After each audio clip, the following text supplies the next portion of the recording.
À la fin du XIXe siècle, circuler dans Paris est devenu impossible. Aussi, le conseil municipal lance en 1898 la construction de la première ligne du métropolitain.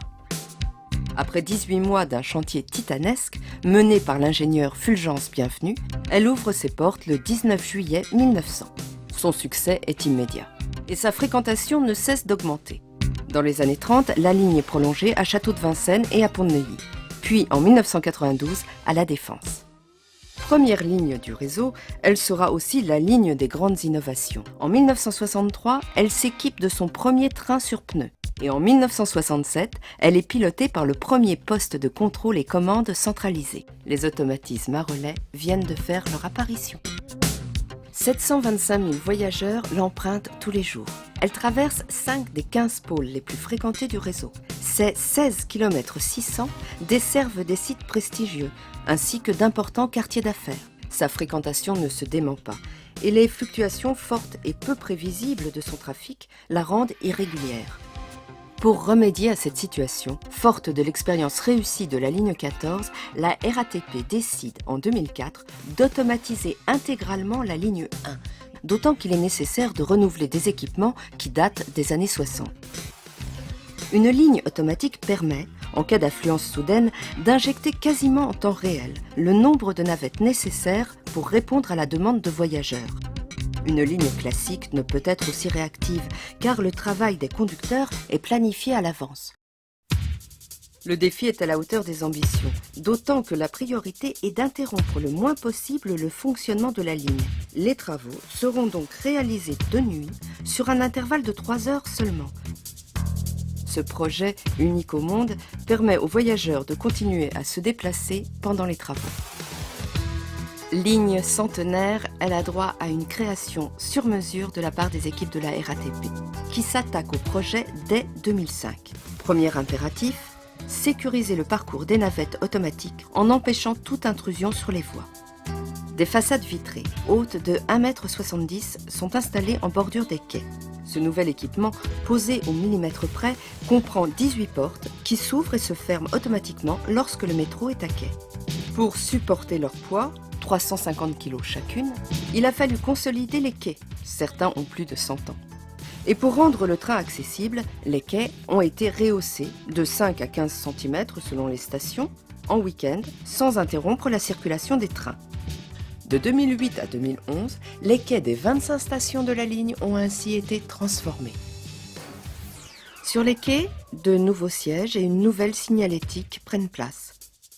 En parallèle de ces travaux, la signalisation a été entièrement renouvelée, les aiguillages changés, 700 balises de localisation et 70 bases radio déployées. 220 km de câbles ont été déroulés. Ils relient entre eux tous les équipements et permettent les échanges de données nécessaires au fonctionnement du système. De nouveaux postes d'alimentation en énergie de traction sont venus compléter l'installation existante. Derrière les 4 lettres SAET se cache une technologie de pointe développée pour la ligne 14 et transposée aujourd'hui à la ligne 1. Elle concentre et pilote l'ensemble des équipements et des automatismes qui permettront la gestion de l'exploitation des navettes automatiques. Le SAET, à la prise de service, commandera leur réveil avant de les mettre en ligne selon un programme préétabli. Puis il assurera tout au long de la journée le suivi du contrôle de leur vitesse. Déclivité de la ligne, courbure de la voie sont prises en compte pour le freinage et l'accélération des navettes. L'échange entre les puissants calculateurs embarqués et ceux disposés sur les voies permet de les suivre au centimètre près. À noter, 80% des traitements réalisés par les calculateurs sont affectés à la bonne marche du système et des équipements. Parmi les moments forts, l'informatisation en 2009 et 2010 des postes de manœuvre de Porte-Maillot et de Château de Vincennes. Équipés de systèmes à relais datant des années 60, leur modernisation était nécessaire. Ils commandent le garage et le dégarage des trains et actionnent les aiguillages. Tous les corps de métier, il y en a une dizaine qui intervient pour ce basculement. Ils sont tous intervenus sur jour et nuit, je dirais, sur ces 3 jours. Et là maintenant, tous les travaux sont terminés et on fait des essais dynamiques avec le nouveau PMI. Donc c'est un train qui passe sur tous les itinéraires du poste de Château de Vincennes et on teste tous les itinéraires, en fait, tous les signaux. En juin 2010, après plusieurs mois de mise au point, c'est le nouveau poste de commande centralisé, ou PCC de la ligne 1, organe de commande du SAET, qui a été mis en service. C'est ici que de jour comme de nuit, tous les équipements sont sous le contrôle des superviseurs d'exploitation de la ligne. Les interphones et caméras embarquées permettent la communication avec les voyageurs à bord des navettes. Après un appel direct depuis le train, la visualisation et l'analyse de la situation à bord conduiront à des prises de décision plus rapides et plus adaptées. Remplacer l'actuel système de gestion des trains par le SAET est une opération plus que délicate. Pour réduire les risques d'interruption de la ligne, la migration vers les futurs automatismes se fait progressivement. En parallèle des travaux réalisés à Paris, les futures navettes sortent des chaînes de montage des usines Alstom. Elles remplaceront progressivement les trains de la ligne 1. Ces derniers iront circuler sur la ligne 4. Fin 2012, 49 navettes circuleront sur la ligne 1 automatisée. D'un profil semblable aux trains actuels, elles s'en distinguent pourtant nettement. Leur couleur chaude et lumineuse vous accueille dès que l'on franchit leur seuil. Équipées d'une technologie des plus modernes, mieux insonorisées, dotées d'une ventilation réfrigérée et d'écrans d'information multimédia, elles vous feront voyager plus confortablement. Pour ne pas interrompre à Paris le trafic de la ligne, les navettes sont testées en sortie d'usine au centre d'essai de Valenciennes, en situation réelle d'utilisation. Ce train n'arrive pas complètement nouveau ici, il est resté à Valenciennes un temps significatif, on a déjà fait des essais, on a déjà fait beaucoup d'essais et notamment une phase qui est elle également très significative là-bas à Valenciennes, qui a traduit un comportement conforme du train vis-à-vis notamment de la sécurité. Des essais complémentaires réalisés de nuit et de jour, sans voyageurs, sur la ligne 1, finaliseront la mise au point du système et le bon fonctionnement des automatismes. Alors seulement, les navettes seront progressivement mises en exploitation.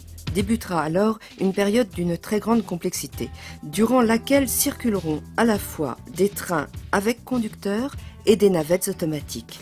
Un challenge organisationnel à réussir.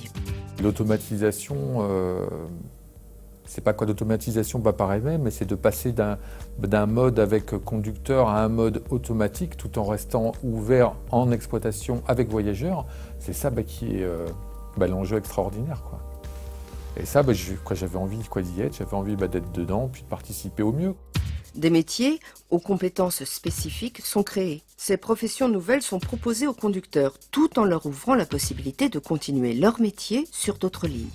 Ceux qui choisiront d'être formés au système automatique auront un rôle essentiel. Gérer le trafic en temps réel, diffuser de l'information aux voyageurs ou intervenir en ligne sur une navette en cas de problème. Pour qu'une ligne automatique fonctionne bien, il faut que l'humain qu'il y a derrière se soit correctement approprié l'outil et l'organisation. La ligne 1 ne porte décidément pas ce chiffre par hasard. Ce projet d'automatisation d'une ligne existante suscite une veille et une curiosité importante de la part des réseaux de transport étrangers. La ligne 1 automatisée, c'est un service plus régulier, plus fiable et un transport plus confortable. Son succès, dont la réalisation est un défi dans le monde du transport urbain, sera avant tout une réussite humaine, servie par un savoir-faire technique indéniable et des expertises nombreuses. On a réalisé une opération d'automatisation d'une existante qui ne s'est jamais faite dans ces proportions. On l'a réussi. Donc pour les RATP, pour le groupe RATP, c'est une fierté de tous ces acteurs d'avoir fait ça. Et toutes les difficultés qu'on a rencontrées, tout ce que l'on a résolu pendant cette année, ça fait partie maintenant de notre savoir-faire. La vraie leçon de ça, c'est que la RATP vient de franchir un pas gigantesque par rapport au développement des transports urbains. Demain, la ligne 1 sera automatisée et sur ces voies circulera peut-être le futur modèle de transport des grandes métropoles.